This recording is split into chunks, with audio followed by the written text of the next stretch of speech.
Hi everyone, welcome back.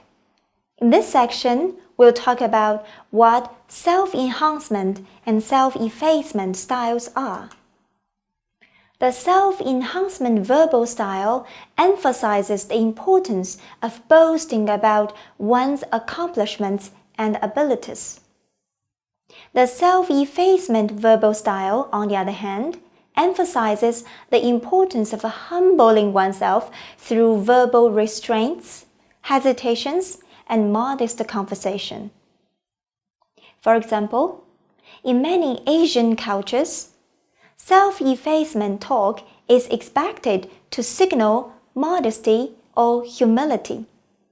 Japanese, when serving tea, tend to say "soja," "desu ga," which means this is not very delicious, but in China, when someone praises one's child for his or her achievement, verbal self-deprecation is expected. There are set expressions for verbal humility such as "that is not worth mentioning," "don't praise him, he's nothing special," and "it's far from success." When one offers another person a meal that one has prepared, the hostess who apologizes to her guests that there is nothing special to offer you has probably spent 2 days planning and preparing the meal. Of course, the guest should protest such disclaimer and re-emphasize his or her gratitude. Self-effacement is a necessary part of politeness rituals in some Asian cultures. In the US culture, people encourage individuals to sell and boast about themselves. Mothers tell their children they are special and unique in the world. However, the notion of merchandising oneself does not set well with the Japanese. In Japan, one does not like to stand out or be singled out, even by others. It is far worse to promote oneself. For example, there are Japanese personals in the classified as in magazine that are similar to those in the United States.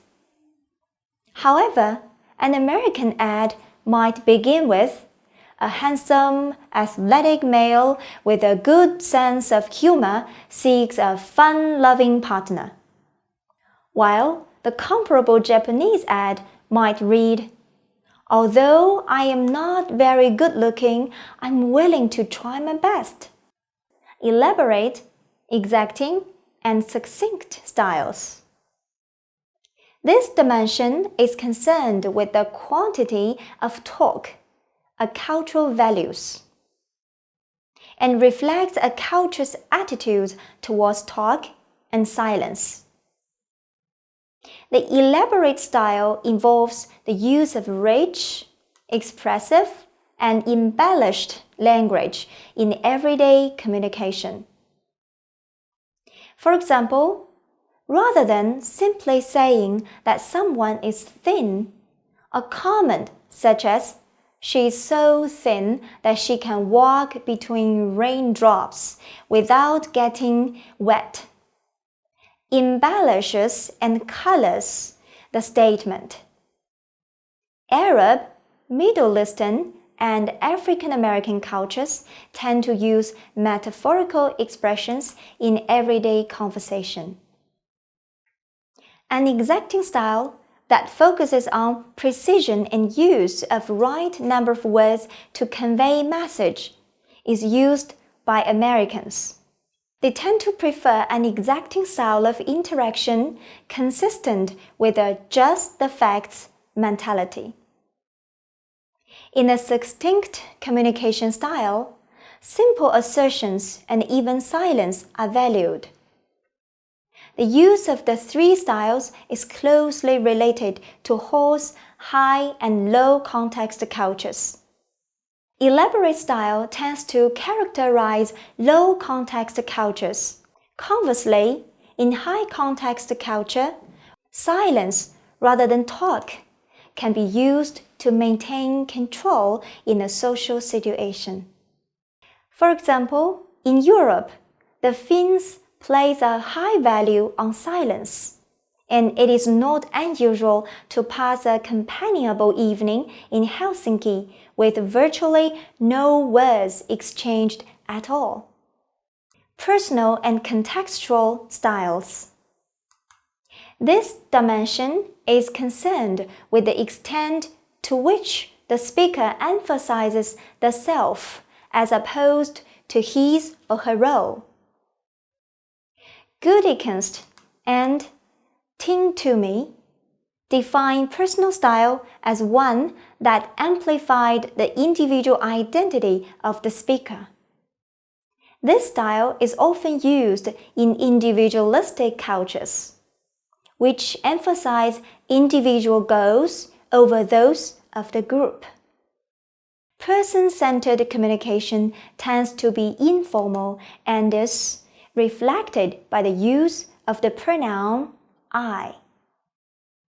On the other hand, contextual communication style is oriented by status and role. Formality and power distance are often emphasized. Contextual style is often seen in collectivistic cultures, where one's role, identity, and status are highlighted. For example, instead of using you for all persons, as is the case in English, in Chinese, there exists an elaborated system of linguistic forms used to communicate respect to people of different ranks or social status, like 你 and 您.